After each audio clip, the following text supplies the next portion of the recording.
गेल्या काही दिवसांपासून नगर परिषदेच्या दुर्लक्षित धोरणामुळे मोर्शी शहराला अवकाळ निर्माण झाले असल्यानं स्थानिक नागरिक संतप्त झाले असल्याचं दिसत आहे।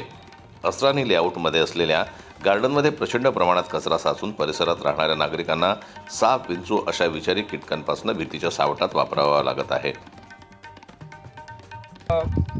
मुख्याधिकाऱ्यांनी निवेदन दिलेलं आहे, परंतु त्या निवेदनावर मुख्याधिकाऱ्यांनी काहीही ॲक्शन घेतलेलं नाही। सुरुवातीला जी स्थिती होती ती स्थिती आज आहे आणि आम्हाला खूप त्रास आहे आणि या गार्डनमध्ये कोणतीही स्वच्छता नाही, तर ही स्वच्छता व्हावी आणि व्यवस्थित त्याचं काहीतरी लोकांना बसता येईल, अजून काही मुलांना खेळता येईल अशा तऱ्हेचा गार्डन करावा अशी आमची अपेक्षा आहे। सर, तुमचं काय मत आहे? नमस्कार।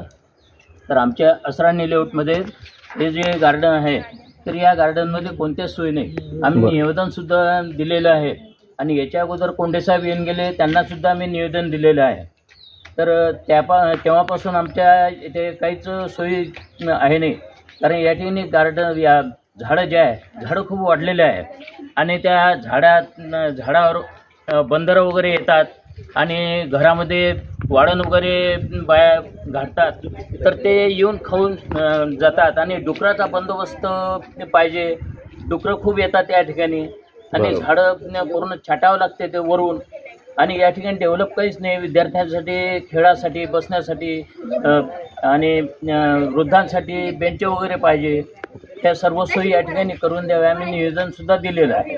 ठीक बघा, असरानी लेआउटचं गार्डन आहे, हा खूप नामांकित एरिया आहे आणि इथे खूप प्राध्यापक, लेक्चरर अशा प्रकारची इथे लोकॅलिटी आहे। हे सर्व लोक इथे राहतात।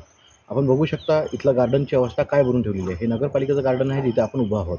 हे बघा नगरपालिका। ह्या गार्डनचं आमच्या घरासमोरच हे गार्डन असल्या कारणानं आम्हाला ह्या गार्डनचा खूप त्रास आहे। इथं गलिच्छपणा जास्त आहे, साप वगैरे निघतात, डुकरांची समस्या आहे, त्याच्यामुळे आम्हाला असं स्वच्छंदपणे वावरता येत नाही इथं। म्हणून हे गार्डन लवकरात लवकर स्वच्छ झालं पाहिजे अशी तुमची अपेक्षा आहे।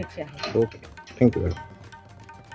गार्डनमध्ये स्वच्छता करण्याकरिता अनेकदा नागरिकांनी नगर परिषद प्रशासनाला याबाबत माहिती दिल्यावर देखील नगर परिषद प्रशासनाकडून या बाबींकडे दुर्लक्ष केले जात आहे। याबाबत परिसरातील नागरिकांनी गार्डनमधील कचरा तातडीने साफ करण्याची मागणी नगर परिषद प्रशासनाकडे केली आहे। जनमत लाईव्ह न्यूज करता मोर्शीहून सोमेश्वर शहाणे यांची रिपोर्ट।